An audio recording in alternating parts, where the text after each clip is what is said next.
ഞാനും എന്റെ മോനുമായിട്ടുള്ള ഒരു ഗുസ്തിയില് ഞാൻ വന്ന് ഇച്ചിരി വഴക്കൊക്കെ ഉണ്ടായി. ഞാൻ മാത്രമേ ഉള്ളൂ, ഒറ്റയ്ക്കാ പറയുന്നത്. അത് പറഞ്ഞ് ഇരുന്ന് ആലോചിച്ചപ്പോ എന്റെ തോട്ട് മാറ്റിയ ഒരു കാര്യമാണ്. ഇവന് ഡ്രസ്സ് അലക്കി കൊടുക്കുന്ന ഞാൻ, ഭക്ഷണം ഞാനാക്കി കൊടുക്കുന്നു, ഇവനെ വിളിച്ചെണീപ്പിച്ച് സ്കൂളിലോട്ട് വിടുന്നു. പിന്നെ ഇവനെ ഞാനെന്തിനാ കരയുന്നതെന്നുള്ളൊരു തോട്ട് വന്നപ്പോ കുറച്ചു നേരത്തേക്ക് പിന്നെ ഞാനങ്ങ് വിട്ടു. പിന്നെ ഞാനേ അങ്ങ് നിർത്തി. അവനല്ലേ കരയേണ്ടത്, ഞാനെന്തിനാ കരയുന്നത്? അപ്പൊ കരയാന്ന് പറയുന്നതാണ് ഈ പെയിൻ എന്ന് പറയുന്നത്. അപ്പൊ ഒരു തിരിച്ചറിവ് വന്നു കഴിഞ്ഞപ്പം നമ്മുടെ ഒരു പ്ലഷറിലേക്ക് പിള്ളേർ ഇങ്ങനെയൊക്കെയാണ്. അത് ആ ഒരു തോട്ട് ചേഞ്ച് ചെയ്തപ്പോഴത്തേക്ക് അത് സന്തോഷമായിട്ട് മാറി. അത്ര കാര്യമുള്ളൂ. സംഗതി സിമ്പിളാണ്. പക്ഷെ അത് റെഗുലറായിട്ട് പ്രാക്ടീസ് ചെയ്തുകൊണ്ടിരുന്ന് ഇതുപോലെ ക്ലാസ്സൊക്കെ അറ്റൻഡ് ചെയ്യുന്നെങ്കിൽ മാത്രമേ ആ ഒരു പുതിയ ചിന്ത നമുക്ക് നടപ്പിലാക്കാൻ പറ്റത്തുള്ളൂ. എക്സ്റ്റേണൽ ആക്ഷൻ ആണ് ജീവിതം എന്ന് പറയുന്നത്. പുറമെ അത് ഇങ്ങനെ നടന്നുകൊണ്ടിരിക്കും. Every fraction of a second external actions are taking place.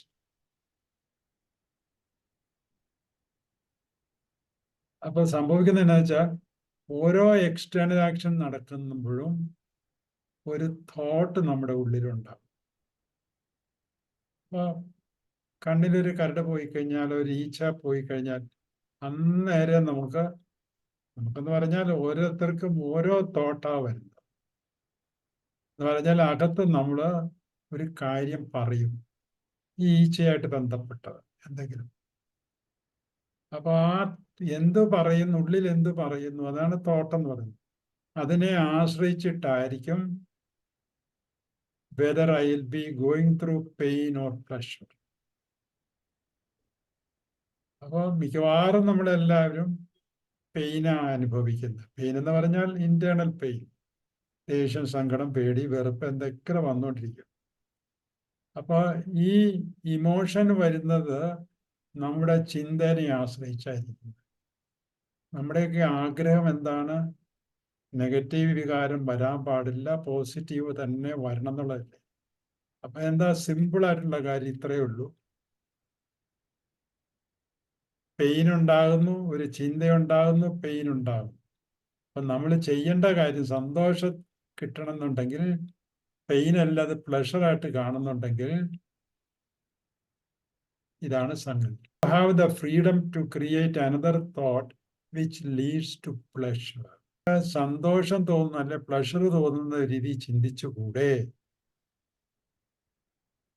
ചിന്തിക്കാം.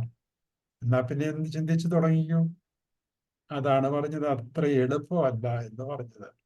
ഇത് പറയുമ്പോൾ അല്ലെങ്കിൽ കേൾക്കുമ്പോൾ വളരെ സിമ്പിളാണ്. എനിക്ക് സങ്കടം ഉണ്ടാക്കുന്ന, ദേഷ്യം ഉണ്ടാക്കുന്ന, വെറുപ്പുണ്ടാക്കുന്ന ഒരു ചിന്തയാണ് ഇപ്പൊ വന്നത്. അപ്പൊ ഞാൻ ആ ചിന്തനെ മാറ്റിയാൽ മതി. ബുദ്ധിമുട്ടാണ്. അപ്പൊ നമ്മളെപ്പോഴും എക്സ്റ്റേണൽ ഇവന്റ് കൂടെ കടന്നു പോവാന്ന് പറഞ്ഞാൽ we are getting affected by the external event.